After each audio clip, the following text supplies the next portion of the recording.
Egypt heads to the polls next month, but the result, like the process, is already decided. The upcoming parliamentary elections on the 10th and the 11th of November are being staged as an open contest.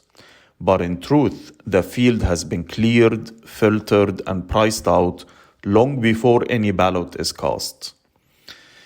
The National Elections Authority announced the timetable: overseas voting on the 7th and the 8th, domestic voting 3 days later.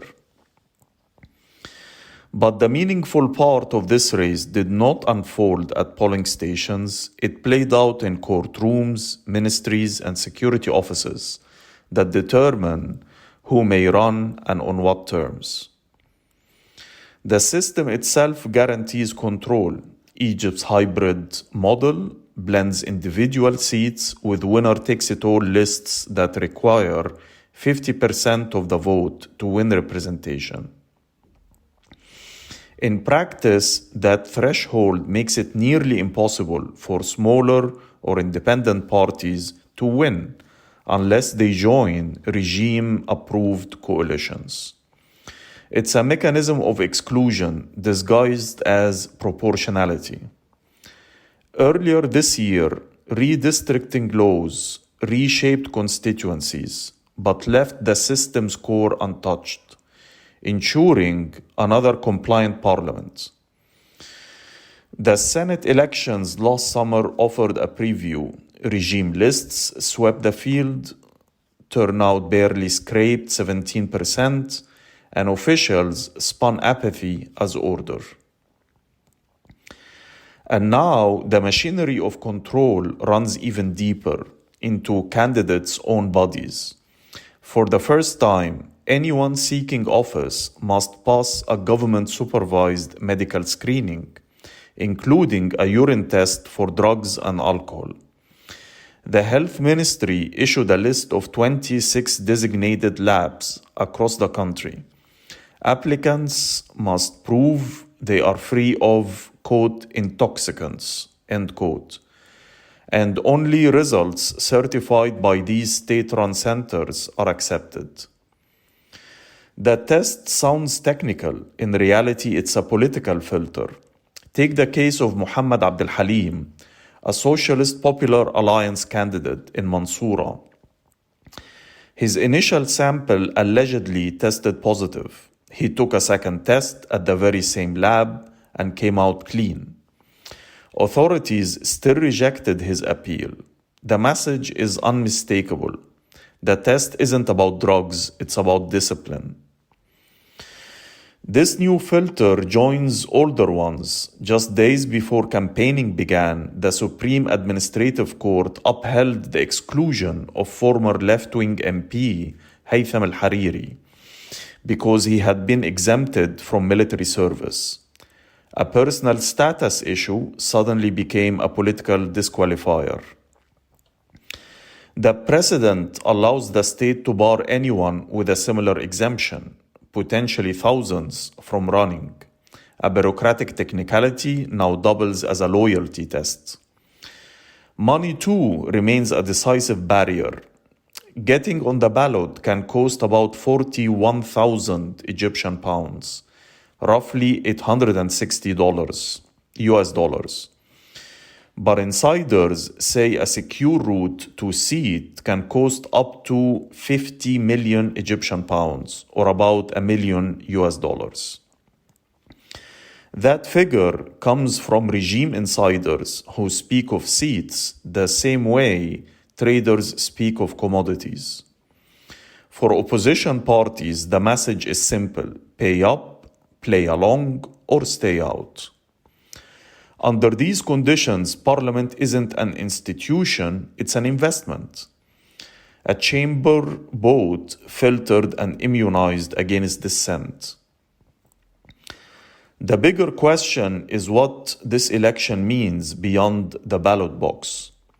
Under the 2019 constitutional amendments, Sisi's current term ends in 2030. Any move to extend his rule will require a 2/3 vote in parliament before a national referendum. That makes this election crucial, not to decide who governs, but to ensure that those already governing can stay indefinitely. And that's the essence of Egypt's political choreography. Sisi has a hegemony problem. He rules through control, not consensus, and now seeks to reconstitute a facade of civilian politics, reviving tame parties, co-opting media, and installing loyal businessmen as legislators. The idea is to rebuild the buffers Mubarak once used to absorb pressure, but without loosening the grip of the security state. The result is brittle stability, a regime that can still organize elections but no longer command enthusiasm. Economic pressures add to that instability. Inflation, austerity, and debt have made daily life unbearable for millions. But the cost of running for office has never been higher. Deposits, paperwork, medical tests all act as toll gates, filtering out anyone without access to regime patrons or deep pockets. Even long-standing legal parties have dropped out of some races, unable to meet the financial bar.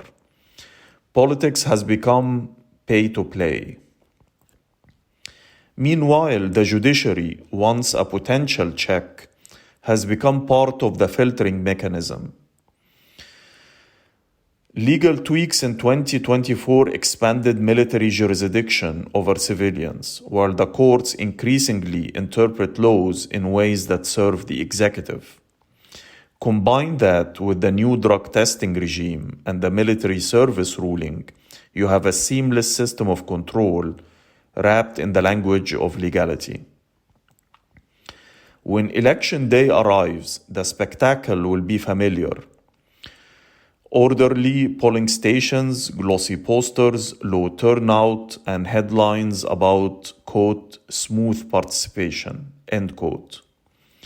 Behind it all lies a parliament that has already been chosen through vetting, exclusion, and money. A legislator not to debate policy, but to ratify power. Still, this ritual matters, because under Egypt's constitution, it's parliament, not the street, that will decide whether Sisi's rule extends beyond 2030, or whether the military security establishment prefers a managed succession. Either path runs through this chamber, elected through filters that define participation as privilege, not right. The Sharm el-Sheikh summit last week showed how Egypt markets control as diplomacy. These elections do the same domestically, turning political exclusion into a ritual of stability. Ballots will be counted, seats announced, and official statements will celebrate another peaceful process. But everyone knows the real contest ended before it began. What remains is choreography. And in Egypt, even elections can be staged as theater.